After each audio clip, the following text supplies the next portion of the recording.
When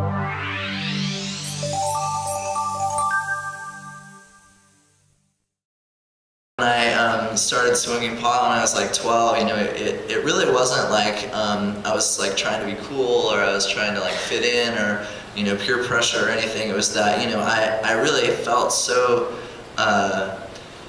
intensely about everything, and I felt so overwhelmed by the world, and I felt so different from everybody else and so isolated, and like I really kind of just like hated myself. I wanted so badly to be somebody else, And when I first started smoking pot, it was like I felt this complete relief from those feelings. It was like suddenly I didn't hate myself so much, and I felt confident, and things were enjoyable, and I could just shut my mind off, and it was just awesome, and I felt like it was going to be the thing that was going to save me. Smoking pot all through high school and everything, and it was like medicine for me, and I felt like I needed it, and unfortunately what happened is that as I was smoking pot every day, all day, my tolerance got really high to it, which is what happens, and so I stopped getting high, and I found myself being like a senior in high school, and waking up in the morning and smoking all day long, between every break in classes and stuff. And I wasn't getting that same relief, that I had been getting before. So, that was really when I started seeking out, harder and harder drugs. And, I tried every, coke and ecstasy and pills and hallucinogens and stuff. And, the thing for me was, when I found crystal meth, I had a friend who had some speed, and I did a line, and didn't really think twice about it, and I'd say as soon as I tried crystal for the first time, that was definitely like, that was it, that was, if I'd been searching for something, that was the thing that I'd been searching for. It just like fit completely with me, and I so not wanted to be myself, but when I was on crystal, it was like I didn't want to be anybody but myself, and it was such an awesome feeling to suddenly not be afraid and not, feel so alone, and not to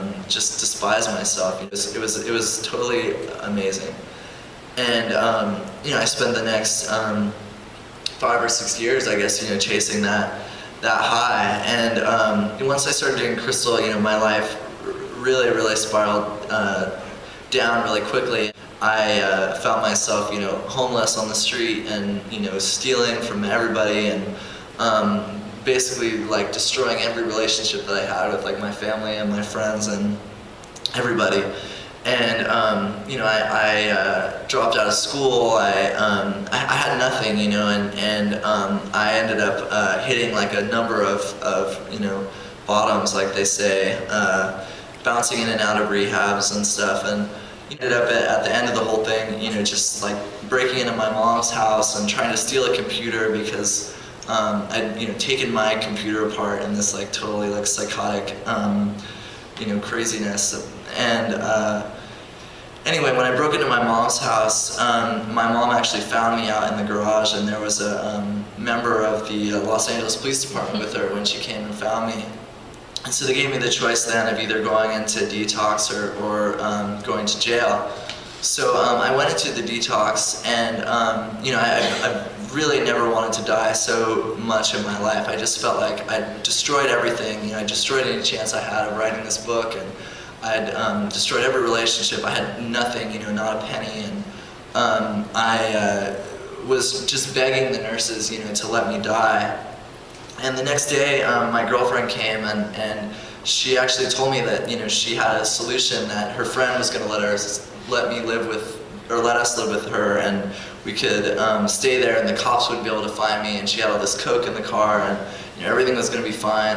And up until that moment, that was everything that I wanted. But as I was sort of packing my bag to get ready to go, I looked at her, and I knew that if I went with her, I was going to die, and she was going to die, and that was going to be it. It wasn't like going to be a fantasy death. It was going to be like reality, no more living over, dead.